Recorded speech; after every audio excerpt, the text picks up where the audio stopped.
Welcome back to The Circle, the podcast where we go all in on men's work, embodiment practices, and personal growth from our queer perspective. If you're enjoying the show, please be sure to share your favorite episode and leave us a review. And if you're curious about the work that we do and the practices we've mentioned on the show, head on over to myembodiment.com. That's myembodiment.com to join our new community. You can practice along with us and people from all over the world and ask us questions about anything you've heard us talk about on the show. Today, we're exploring forgiveness. Not just as a lofty idea, but as a lived, felt, and sometimes painful practice. Forgiveness for others, forgiveness for ourselves, and how we navigate the spaces where forgiveness hasn't been given yet. Tim, are you ready to go all in? I'm ready. Let's do this.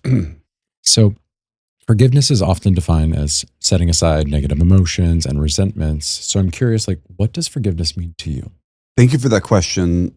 I think there is an idea, and when I was looking at this earlier today, the ability to set aside anger, resentment, frustration.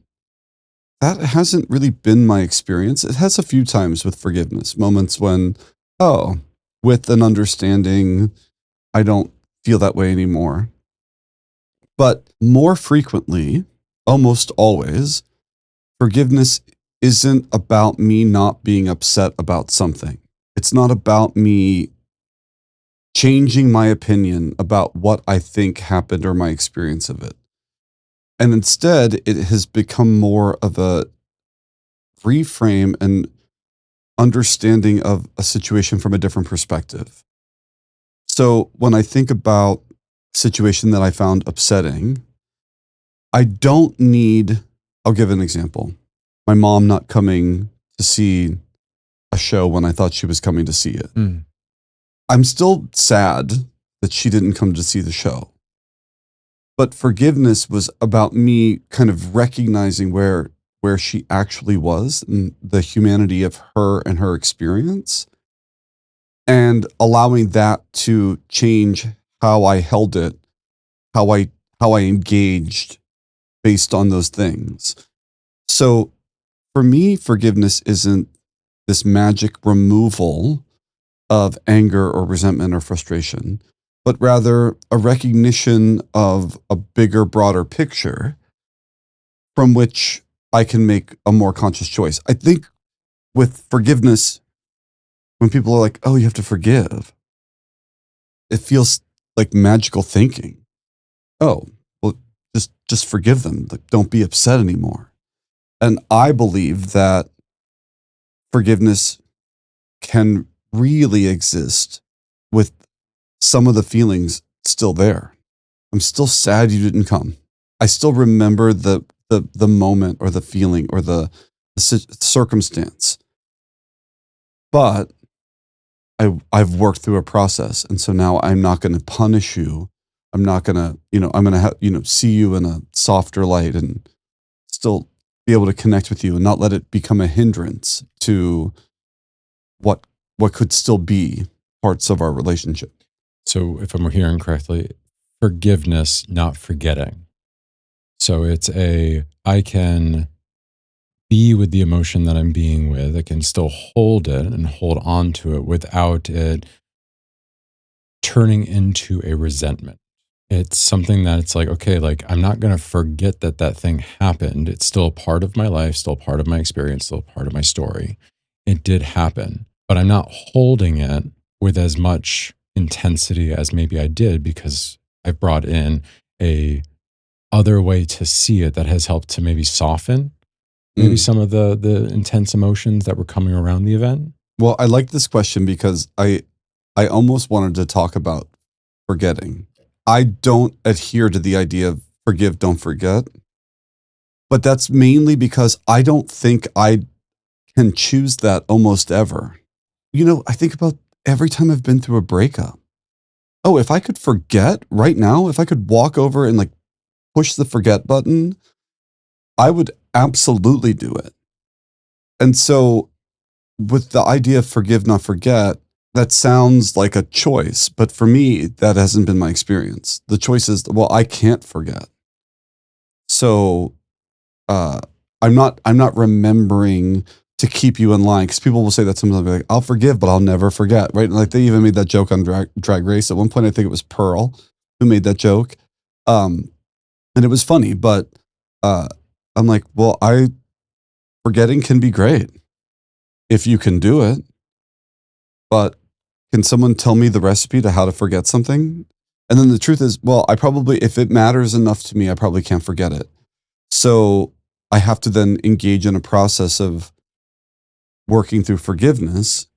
And that's going to, in my opinion, deal with recognizing what people were bringing and how they were and capacity and all that other stuff. Yeah, I think the analogy of like you're carrying a weight. And so when a big moment happens, when there is something that feels like a betrayal or something that feels really big where you do have a hard time forgiving somebody, it's a really heavy weight. Mhm. And so I do believe that there is a little connection here with resentment. So I'm carrying around a resentment of some sort. It's a big, heavy weight. I feel slighted by this person or something happened. Not considered. Not considered. I Yeah. feel I'm holding on to this resentment. And the work, if I'm understanding correctly, doesn't become to drop the weight. It becomes to, can I reduce the heaviness of the weight? Can I get it so that the weight, because this weight is going to be with me for probably the rest of my life. Well, that's the whole point, is that when we think about forgiveness and well, just let it go, just forgive, just don't be upset anymore.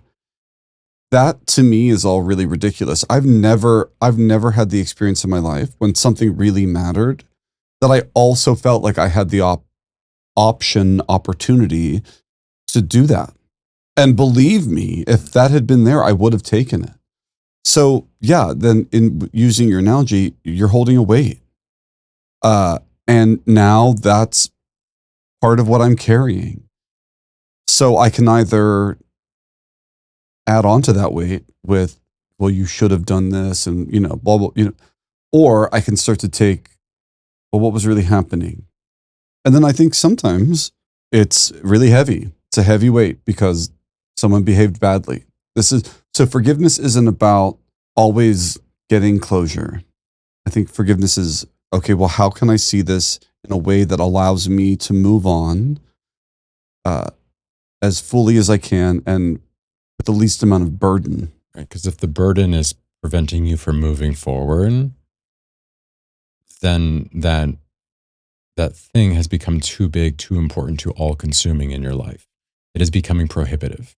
When you've built up such a resentment or you're holding on to this thing that is preventing you from getting ahead, you got to figure out some way to like reduce the weight a little bit. We're not asking to fully drop it.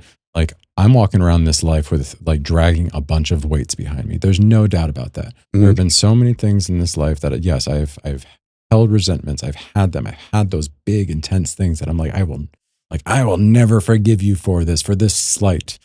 And there were times that like it prevented me from moving forward in my life. Right. Like I'm blaming my mother for not showing up to something. Yeah. Like very similarly, my mom didn't show up to many things in my life. And I held on to that resentment for years. And the way that it manifested itself into other areas of my life, because I was holding on to this very heavy weight. Yeah. So it's about like, okay, that weight will always be with me. Mm-hmm. I'm always going to remember that my mom didn't show up. But it's at this point, it's not as heavy. I would like to talk about my mom because as a young gay boy in my upbringing, I needed her to be basically Wonder Woman. And, my father was not there and, any kind of other factors. So I did a lot of ignoring and I made my mom into this sort of perfect thing because that's what I needed. I remember one time being in college, I think it was my freshman year of college at NYU, and walking, I think, down 10th Street, and I met up with some other dancers, and we were walking to the studio, and this girl was like, Tim, you're being so braggy about like how, because I missed Pittsburgh, so I was talking about Pittsburgh like it was incredible, and Pittsburgh is incredible, by the way.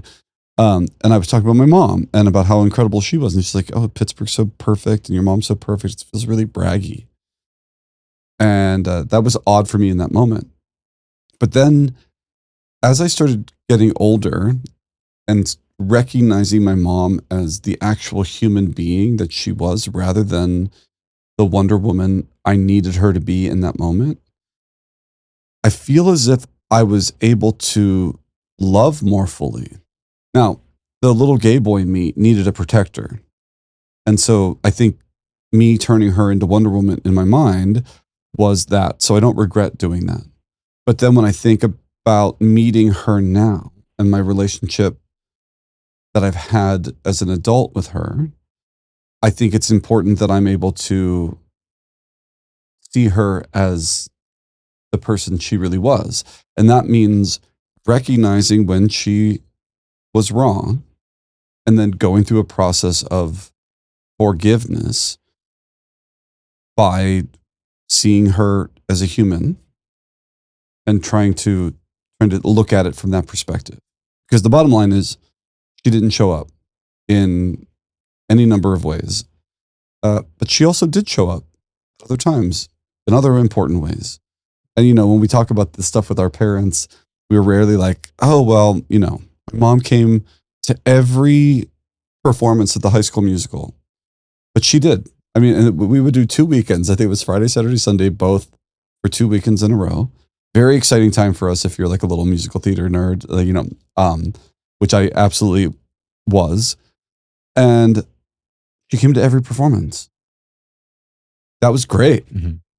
But that doesn't sit with me in the same way, like, oh, but this one time, when you didn't come to like the final performance of band camp, which was also really true. I remember like being upset and crying.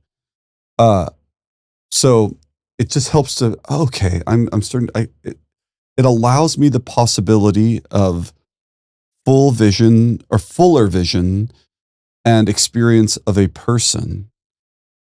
Because I think otherwise, if I never forgive you, it's easy for you to just be all wrong. You're like, you're all bad. And the truth is, well, most of us, that isn't really true.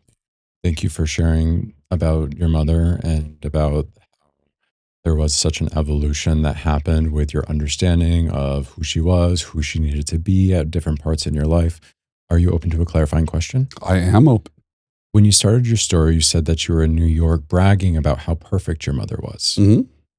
And then something shifted where you started to realize that there wasn't as much perfection.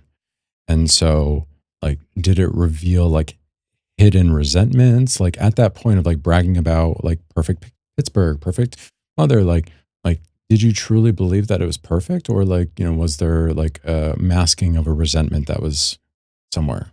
Well, I'm not going to say there was a masking of a resentment. In that moment when I was talking about Pittsburgh and talking about my mom, I think I was really scared and lonely.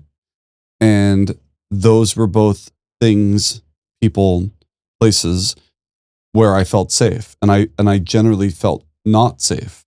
I moved to New York City with no money, very little support, and it's yeah. I mean, some of the students at NYU were like kind of dicks, and I get it. You show up at college and you want to be the cool kid, and especially the people from Southern California. Mm-hmm. I'm just going to say this, because I like LA now and I like Southern California, but when I moved to NYU that year, all of the dancers from Southern California, I remember thinking like, what is it about that area? They're all being assholes to me because I didn't know. Remember one time someone yelled at me because I didn't know what DKNY stood for? And I'm like, you don't know what it means? Well, that is awful. And if I were from Southern California, I would yell at you and embarrass you. No, Donna Karen, New York. I did not know that. Oh. It was like the label at the time, late 90s, it was a big deal. And I think I said DNKY. Mm-hmm. My friend was like, do you know what that stands for? Yeah. So I had a lot of learning that I needed to do. Like I didn't know. I remember I got made fun of one time for not knowing they served Starbucks coffee at Barnes & Noble. I'm like, well, what are you talking about? Like I had a Borders growing up, so I wouldn't have known that. Yeah, but also also the way that my life existed, like I went to school, then I would drive into the city to take dance class. I'm like, and it was just very like, oh, come on. Like this is what like everyone knows. So I felt very unsafe. Yeah. And so I'm like, I made some places, I amplified some places for the purpose of safety. And when I went back to Pittsburgh, I had friends that would not talk to me like that would not give me a hard time. Or that they would in different ways. And, and then I was trying to create safety. Yeah. So is there a resentment there? I mean, maybe, I don't know. But I know that in that moment, I wasn't bragging to be better than anyone else. I think I was bragging because I'm like, well, everyone else feels really comfortable, or you appear to be really comfortable, and I feel super uncomfortable. And I'm just trying to feel less uncomfortable. I have no money and no support, and no one, like, everyone else was, I remember I would be one of the very few people who would leave rehearsal in class and go to work. I'm like, oh, you all have parents sending you money and like people coming to visit you. I mean, I can't tell you how many times I did performances at the school, it would be like Friday and Saturday and part of our curriculum. And I almost never had anyone there. Mm-hmm. And so at the end you leave and like there are kids getting even like the little performances like that didn't really matter. Like, oh, you're getting flowers, you're getting cards. I'm like, I remember a teacher one time was like, who came to see you? And I'm like, no, I'm just, I'm just no one. I'm done. So yeah, I was looking for safety. So to that person who said that she wasn't trying to be totally mean, but I'm like, I wasn't trying to brag. I was just trying not to feel terrible and unsafe. Yeah, very, very understandable in a situation like that where it's like, there is a lot of judgment and a lot of like meanness being directed. So like in those moments of somebody doesn't show up to a show, I can see how that creates a sense of like needing safety as well, right? Like if that's the reality, right? Like, yeah, like I got to find something that makes me feel really good because this feels really bad. Well, and I can relate to that. Right. And I think this is important because I think the inability or unwillingness to forgive someone is, I think, almost always born of that. I feel so hurt and so vulnerable. Pointing at you and so one of the things, so here I was like exaggerating my mom or Pittsburgh, like, but if I can exaggerate how bad you are, how wrong you were when you did that, then I can somehow feel better because it's the only thing that's going to make me feel better. Because the truth is, none of the stuff, like some things don't change. Like my mom cannot go back and see that performance of that show that I thought she was coming to, which is different, by the way, than like, I was less upset when I'm like, well, you never said you were coming. I wasn't looking for you, versus like, you said you were coming and I was looking for you. But now that's never going to change. So the part of us that wants to hold on to, I need you to be really wrong or really bad, chances are it's like because there's a safety in that. I feel a little bit safe at least knowing that I was the good guy and you're the bad guy.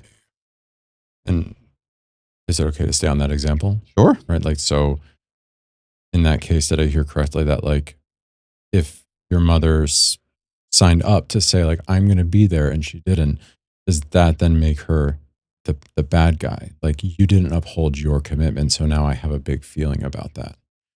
I don't think there was a blame. I think there was why didn't you show up? My feelings are hurt. So in the immediate, I had an emotional reaction to what happened or didn't happen. And then it was years later that I had to work through and start to forgive that moment. I carried that moment with me for a long time.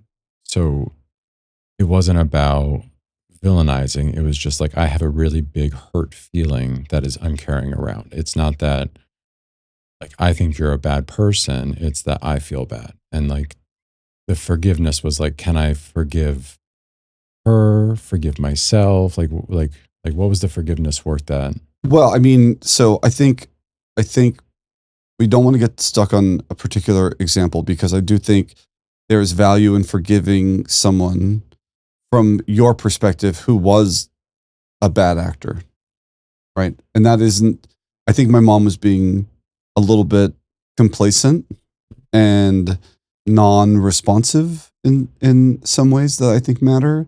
But the forgiveness work is about, okay, well, I had hurt, I had sadness, and I felt like I wasn't a priority. And that had a lingering impact on me. And how long do I want to carry that? It's not about I needed to label her behavior. I think I did label it initially as like, well, you clearly don't care about me because you didn't show up. But like, that isn't the, I need that. I needed to recognize that I was carrying something that I don't want to be carrying anymore. What gets in the way sometimes of that, of being able to start dropping that weight to move forward? What does one need to do from feeling like I'm holding on to this thing? I have a big hurt. I have a big feeling. It's connected to somebody. Mm-hmm.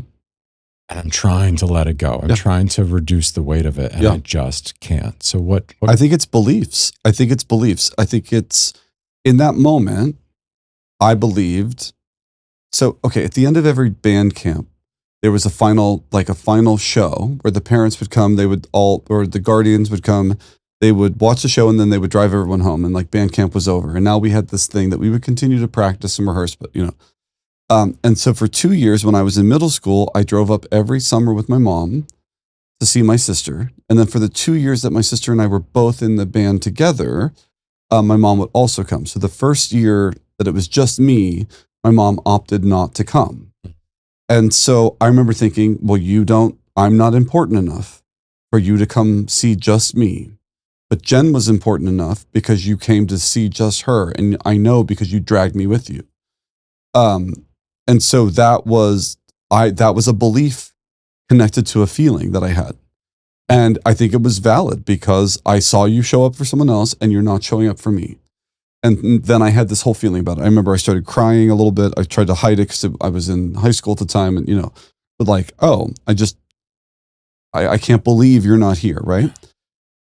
But then I look back. So obviously, space really matters, and you get some space. And I had the luxury of many years, and then you recognize, okay, well, what was really happening was my sister was the problem child with all the challenges. And I had this image of being like the good boy. I think everyone kind of agreed I needed less coddling or, whatever. And, then I think my mom has a few qualities. Some of those are a little bit of desire to relax. I might call that laziness. And I love you, Mom. And she's not listening to this anyway, so it doesn't matter. And so that confluence of factors was like came together in that moment. It's like, oh, I actually do think you care about me now with some perspective, but I also understand why I felt like you didn't then. And still, if she called me right now, I'd say I really wish you would come. I felt bad that you didn't come, but I'm not. There's not a charge there for me anymore with her about it, because well, your marriage was in the place it was in. Your life was in the place it was in. You were, newly focused on your eldest child, daughter, going to school, like lots of concerns that weren't front of mind for me. What was front of mind for me was my experience, which was I just finished band camp and you should be here. Yeah. My mom, I realize now, like my mom was probably freaked out about my sister going to school, because I think she inherently knew like my sister was not the kind of person who's like good at going far away from home. And also, I love you, Jen. Like, I think she would absolutely agree with that statement. And fun fact, like the entirety of time since I left high school, they have always been very near each other and like lived together. So much, in fact, that my sister moved to Myrtle Beach. My mom and my stepdad followed. So I think that's a totally accurate thing. And you're like, oh, so you were probably terrified about that and you never told me. Yeah. So all I know is that you didn't come to the show. Mm-hmm. And that had a feeling. Of course. And I really love how you're able to bring in, it's almost a matter of fact. Like, this is just what happened, right? Like, it's acknowledging that, yes, there was a big emotion. There was a big feeling, but this is what happened. And the ability to be able to say the emotion was there, it's not as big anymore. Because of the practice of forgiveness, right? Like, because I had to start to wrap my head around, I still believe my mom should have come. I believe that. But is that helping me in my current relationship with her, which is the only time I have left? Right? So how we interact now is what I've got. So what am I going to do with what I've got? Am I going to like either outright or subversively punish her for this thing? And then of course, we're talking about this one example about like band camp. You guys like, this mattered to me, but it's also, well, all these other times, right? And it's like, well, if what I want to do is maximize my time, my experience, then maybe it is important. It behooves me to not be carrying stuff that isn't of service. And the recognition and the space that you've been able to create to recognize that, like, yeah, I still have this belief, I still have this opinion that she should have done something differently. But I can recognize that that piece of my history still exists, that belief still exists, and I can choose at that point to say, I'm not going to allow that to interfere with the time that I have with her. I'm going to engage with her in a way that I can set that aside. I'm working towards forgiveness to be able to say, this weight is much less heavy. I can put it aside. It's not in my face, like carrying it around. Yeah. I mean, this also goes for self-forgiveness. So, another story I may have told on this podcast, I can't remember, but there was this guy in middle school, high school who lived across the street from me who would very frequently make fun of me for being gay. And there would come in phases when it would like be more intense or less intense. I was never really afraid of him that he was going to like beat me up or anything, but it would be like pretty frequent harassment. And one time I clapped back in front of his mom, actually, and because he was fat and I called him fat. And I still feel bad about that. There's still moments where I'm like, and so my practice in that moment was, okay, Tim, was that the most compassionate or skillful thing that you could have said in that moment? No. But was anyone else modeling how I should have done it? When I realize now, I'm like, I'm talking about when I'm maybe in 10th grade. Mm-hmm. How old are we? We're 15, 14 years old. And, everyone is, magically ignoring the fact that I'm clearly a homosexual and, all this stuff. And like, teachers and parents allowing people to like make fun because they're trying to toughen you up and not be a sissy and, whatever. And so I clap back. And so then when I, cause it still happens, but rarely, where I'm like, oh, yuck, that was like kind of gross. It's like, yeah, but I have to forgive that Tim for being a little unskillful because he was doing the best he could. I also have to acknowledge and reward that Tim for finally setting a boundary. Was it the most skillful boundary? Absolutely not. But am I gonna just be a punching bag for you? No. So the process of forgiveness is, I think, a recognition of what actually happened, and then how does someone take that to frame how they feel about it now, and then make choices from that place. And there's a freedom. Mm-hmm. So when I think about that, I'm like, you were just doing the best you could in a world that was allowing you to be attacked verbally, mostly like attacked verbally on the regular. And so you had one skillful like lash out. One unskillful lash out is what I meant to say. One unskillful lash out. Yeah. It'd be better if you didn't have that, but. And I love that being able to see either you or somebody else was doing the best that they can do at that time and allowing it to reframe like the way in which we view that event. And so it really is, it's a very objective look at something. Because what I feel a lot of the times is things that I'm holding a resentment or a really big charge with. It's that like I'm only looking at it from my very small perspective. Mhm. It's like, this is exactly how I saw it. This is exactly how I saw you behaving or me behaving in this scenario. Yeah. And it's the pulling back, it's the zooming out, it's the ability to pause and recognize that this is not just one perspective of the event, but there are several perspectives of the event that can make it look a little smaller. You're just looking at something straight on, like, yeah, it can look massive. But Yeah. then you like look at it from another angle, you're like, oh, that's not as big as I thought. Okay. So in my yoga teacher training, one of my teachers, but they both agreed to this idea. They would say everyone's always doing the very best they can with what they've got at any given time. And then, it's Jiva Mukti and they were super vegan, ahimsa, non-harming. And so I remember at one point we're watching all these movies about the meat and dairy industry and how like destructive it is and how cruel it is and how bad for the environment it is and whatever. And then we were reminded of that teaching and there's this company called Monsanto. Mm-hmm. So for people who aren't familiar with Monsanto, it's a farming food industry company. I'm going to leave it there.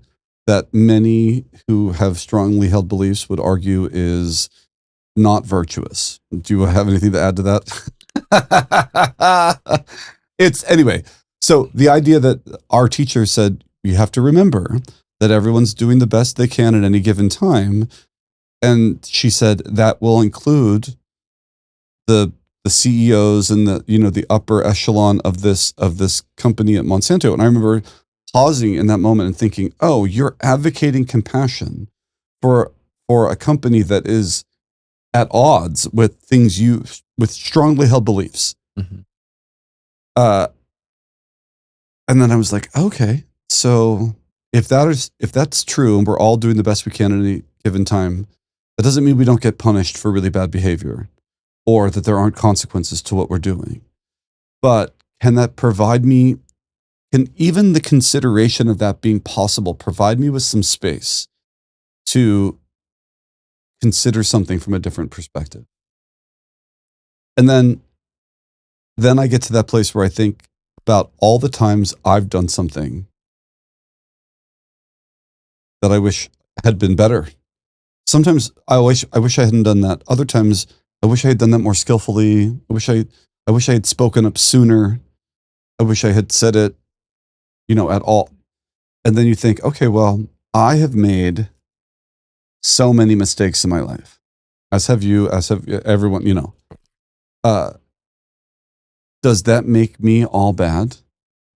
Does that disqualify me for trying another thing? Or attempting to be a better person? No, of course not. If we all stopped every time we failed, then we'd already be done. Right? We have to keep going. But I think this is where forgiveness comes in so handy, right? Because without it, those resentments that we're carrying around either to ourselves or to others will prevent our perception of ourselves or from others from evolving, from being able to say, oh, you had one unskillful moment, right? If I'm still holding on to that, I am keeping you in that moment and I'm not allowing you to move forward. Through forgiveness, I'm allowing you to move forward. I'm allowing myself to move forward. That thing happened. Right. It's not about forgetting. It's about forgiveness so that we can move forward, so that I can allow me to be the next iteration of myself. I'm getting excited because I'm about to make an Olympic reference. But what I'm hearing you say is that one moment can have an impact. It doesn't necessarily color our entire lives. So we do something unskillful. It does not mean, well, you did that one thing unskillfully, so you're a bad person and you're forever a bad person. Right. But that's where resentment can come in, is that if somebody thinks that, or if you think that about yourself, if you attach a resentment to that without forgiving it, it will keep that person planted in that moment. Totally. Which is why then the practice of forgiveness would be the recognition that that one moment doesn't necessarily like color the entirety of the rest of your life. So the example that I want to use, and I'm pretty sure this is right, but we'll have to Google check it. Tanya Harding was the first woman to ever land a triple axel in competition. And I'm pretty sure she did this at the US National Championships. This might have been like in the early to mid 90s. First American woman to successfully land the triple axel in a figure skating competition. She achieved this feat in 1991. 1991, great. And she went on to win the national championship that year because of that feat, I think over Christy Yamaguchi and Nancy Kerrigan. I think, anyway, as Eric is Googling. But the thing that's important was, so that's an impressive achievement that she was able to do. I never remember her landing one after that in competition. And it was not a thing that she had in her back pocket. This is not a criticism to Tanya Harding. It's just that there's nothing taking away her capacity, that the fact that she did it. But it didn't necessarily mean that she was like the triple axel queen. And so that's sort of the positive version of, well, okay, so I insulted someone. I was overly harsh with someone. I was, fill in the blank. Well, it doesn't necessarily mean that I'm an overly harsh person that cannot get out of that. It's like I can make new choices, especially if I can bring perspective and forgiveness and say, okay, well, we're all human. We all have a bad day. Yeah, I have harshness in me, but I myself am not a harsh person. Detaching from it, of we all have these parts to us, every single person. But when we don't allow people's experiences to evolve and change, whether it's, we see this all the time in one-hit wonders or Tanya Harding, right? It could be positive, it could be that thing. But if we hold on to such a tight grip of this is that person, and we don't allow them to change, Just about Tanya Harding, I would say this. Yeah, totally. I would just say this. I think the first American woman to ever land the triple axel in competition, I thought she was the first woman ever, but first American, still a big deal. And then the expectation that you're now the person who can do that, I think actually worked against her, as I think it does for so many people. So now I have an expectation of you for being able to do this or for being this person. And so I'm looking for you to show up that way. And this is another thing about forgiveness. So going back to the example of my mom, but any person who doesn't show up. And if I then set the expectation of well, you're the person who doesn't show up for me, and I'm looking for that, chances are I'm going to find evidence to support it. Amir says this all the time. If you are scanning the horizon for tigers, that's what you're going to find. Yeah. And so why is forgiveness an important act of self-care, even if there isn't resolution, or even if you believe the person did do something wrong? It's because how impacted do you want your vision to be? How influenced do you want your perspective to be because of this thing, right? So, in men's work, authentic living and, clear, full expression. Well, I want the clearest perspective I've got to take into to the rest of my life. If I'm constantly looking for people to not show up for me, then I'm going to probably find people who aren't going to show up for me. As soon as I become aware of that, then I can start to make some change. And so, with what I think about my mom, to be if you're just this woman who didn't show up for me for that show, it will influence every interaction we have. So now that I've done some work around that, when I talk to my mom, I'm not holding that as a thing that is influencing what I'm saying to her, how I'm showing up with her. I clearly haven't forgotten about it because we've spent an entire episode talking about it. But it's not stopping me from trying to be with my mom to the extent that I can be with her for the time that I have left with her. Right. And it gives space. It gives space to recognize that it's still there. This happens with Mom, I love you too, but this happens quite frequently with my mom, where she says something and it triggers the fuck out of me. And it just it takes me a moment, because all those old resentments will come back real fast. Yeah. And then the work becomes like, okay, can I bring in the perspective? Can I drop the weight a little bit? Can I take it down so that I can be here in this moment and not have to villainize her and not have to be right and not have to do all these things and just forgive a little bit. Be like, okay, like moving on. That happened 20 years ago. That happened 3 seconds ago, whatever it might be, right? Trying to move forward. Yeah. And can someone do something that you don't like or that you disagree with without making them bad?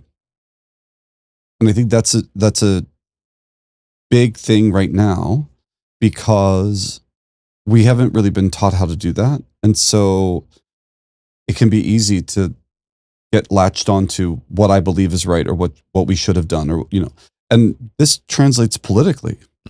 So I have some people in my life that hold very different ideas about what we should be doing politically as a country. Am I going to let the fact that we clearly disagree about something stop me from having a relationship with them on all these other levels? So am I going to go to a Trump rally with you? No, not. But am I going to let the fact that you voted for him stop me from having dinner with you on like the rare visit?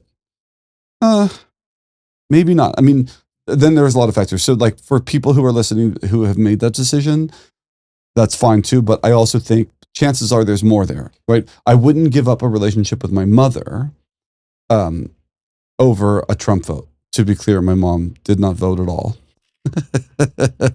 Which I guess is a slightly easier pill to swallow than if she had voted for him. But when I think about, well, right now I have control over my life and the relationship with my mom. Now, having said this, there are some people I know who have very legitimately cut ties because of things like that. So there's no judgment here, but it's all a choice. And so how conscious are we about that choice? If I can forgive, if I can bring perspective, then I'm more likely to make a choice. I think nuance here is authenticity. Like, yes, I can forgive for certain things as best as I can, but is that going to prevent me? Like, have I truly forgiven enough so that I can fully bring myself into the conversation?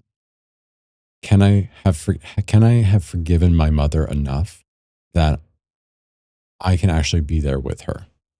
Yeah. Fully and without the need to hide anything. So if I'm out to dinner with somebody that voted differently than I did, and we have a real big feeling about that, and I've done some forgiveness work, okay, cool.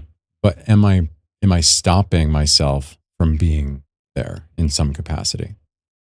Because part 2 of this. Yeah. Because that to me feels like, I'm just going to say it because I don't know the other word. So it's not forgiveness and it's not forgetting, but it almost feels like ignorance or ignoring. Like, I'm going to ignore this so that we can be pleasant together. And that to me doesn't feel like forgiveness. Yeah, no, I don't think ignoring is. I think ignoring, if we go back to the example of my mom, ignoring is what I did for a long time because it's what I needed. It's very different than clear recognition of what I believe is true and then dealing with and working with that. And then being able to be in that moment with her as fully as you can. Yeah. Exactly. Yeah. And it sounds like there's a lot that is revealed when forgiveness enters the picture, both energetically, emotionally, and also physically. Just being able to like let some things go. Like I can relate that just physically the feeling of like the burden, the weight of something, and then through forgiveness practices, actually feeling a little bit lighter. And so what else do you think changes when forgiveness enters in? I think that we get to start to let go of the emotional charge connected to whatever the thing was.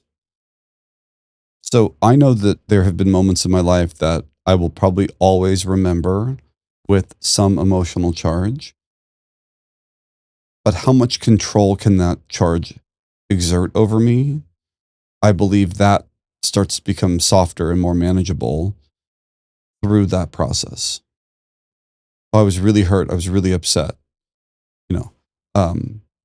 but with the process of forgiveness, I think we can start to soften that.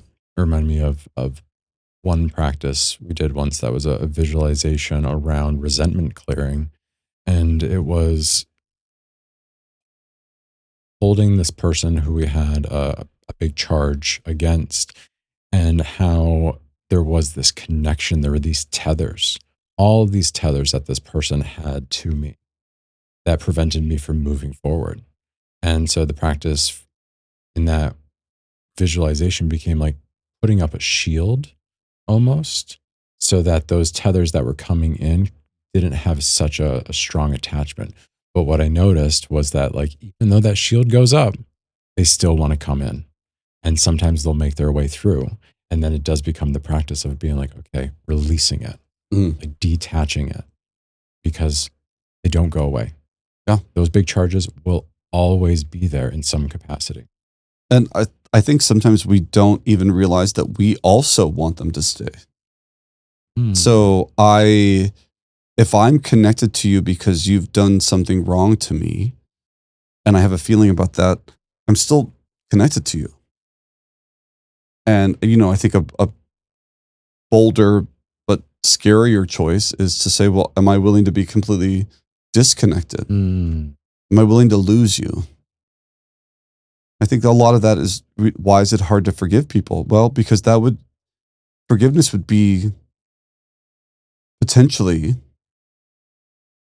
the willingness to let go of the resentment that's part of our identity and, our MO in this situation. Oh, I need, again, going back to I need to be the good guy and you're the bad guy. But then I'm still connected to you because, when we think about movies and comic books, the hero and the villain don't need to be in the same scene for us to know that they are in relationship with each other. They are. The identity becomes intertwined. I just had this visual of thinking oh, that final moment of being able to forgive is kind of just blowing the dust, if it's this hazy form of a person in front of me. It really is. It's this person or this thing has been with me my entire life, or for however long I'm holding on to this resentment or big charge. Been holding on to it, so it's become a part of my identity. And so it really does become a very scary thing to be oh, I may have to let this go. It's the dust, right? Oh, but then the air is cleared. Yeah, and then what? What's left? But then am I alone? Yeah, that's scary. Totally, Yeah, exactly, totally, exactly right. Well, thank you. I want to just acknowledge you and appreciate you for the vulnerable shares today, and for working through just a handful of examples. I think we went really deep into those experiences, and I think they were really helpful to understand this complex topic. So I just want to acknowledge you and thank you for doing that with us and letting us all in. So appreciate you. I appreciate you. And with that, I'm feeling very complete. Is there anything you'd like to add? Complete too. Thank you. Yeah. Will you take us out? I will. Let's take a deep inhale and a gentle exhale. And then with deep appreciation and gratitude for any insights, awarenesses, or understandings that were gained here in the shared sacred space of brotherhood, that we now release the archetypes and the spirits that we called in. And as we leave the circle, I wish everyone safety, community, brotherhood, equality, and love. And with these words, our container is open but not broken. Aho.